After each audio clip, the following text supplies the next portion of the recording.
Black Christmas.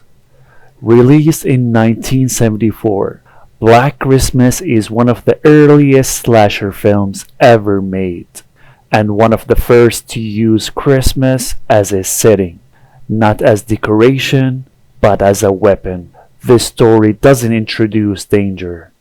It reveals that the danger was already there. In Black Christmas, the horror isn't created by what happens outside the house. It comes from inside. The phone calls don't come from strangers. They come from within the walls.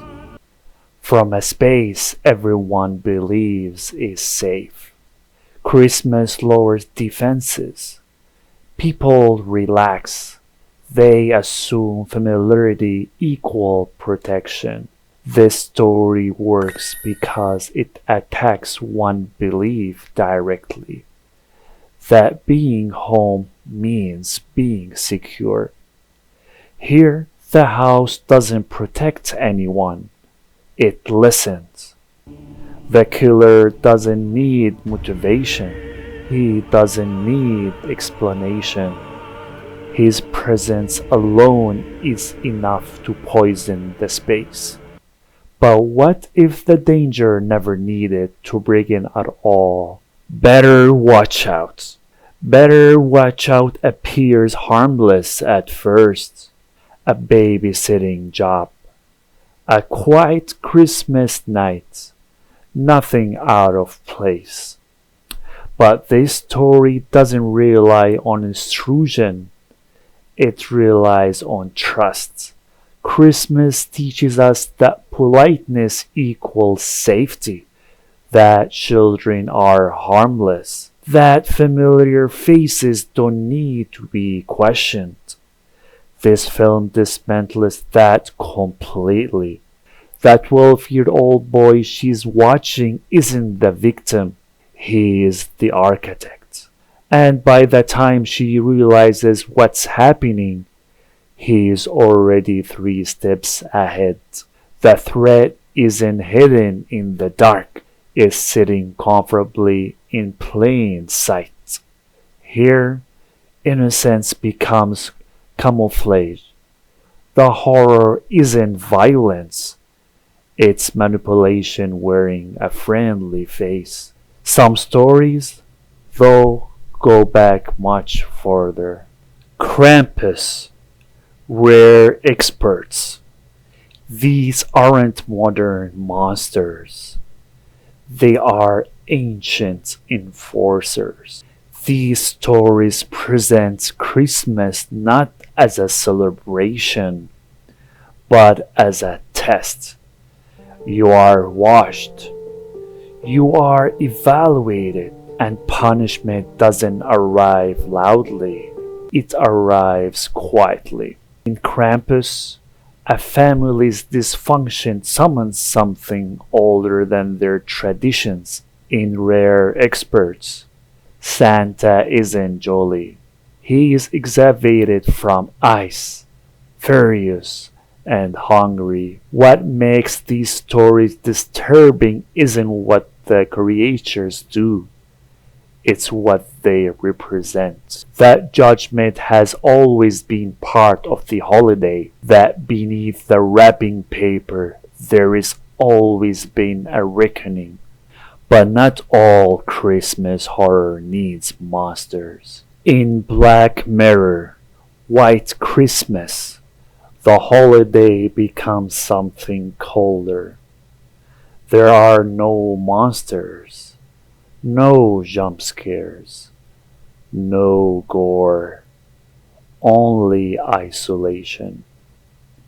Punishment disguised as justice, eternal suffering hidden behind social approval. A man wakes up every morning in a cabin, alone.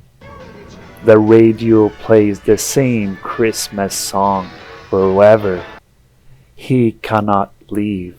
He can't die. He can only exist in a loop designed to break him. The world continues celebrating while one person is erased. Christmas doesn't soften this story, it makes it crueler. Because joy continues without you. And then there are the stories where you are surrounded by people, yet completely alone. Horror games use Christmas differently.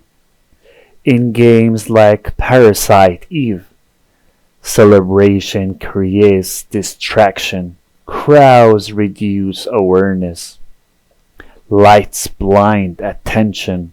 Routine creates predictability. You are at a Christmas Eve opera in New York City. Everyone is dressed up. Everyone is smiling.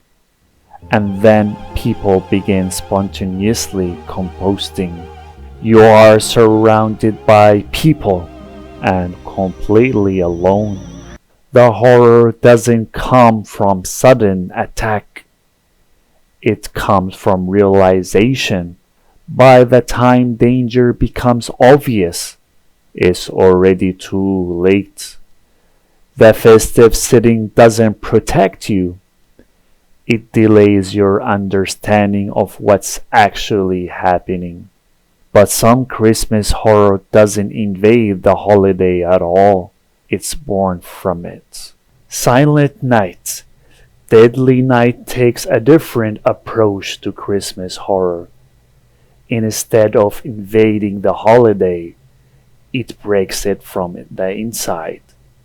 The story follows a child whose trauma becomes permanently linked to Christmas, specifically to Santa Claus. He witnesses his parents murdered by a man in a Santa suit, then grows up in abusive orphanage where Christmas is used as a tool of punishment.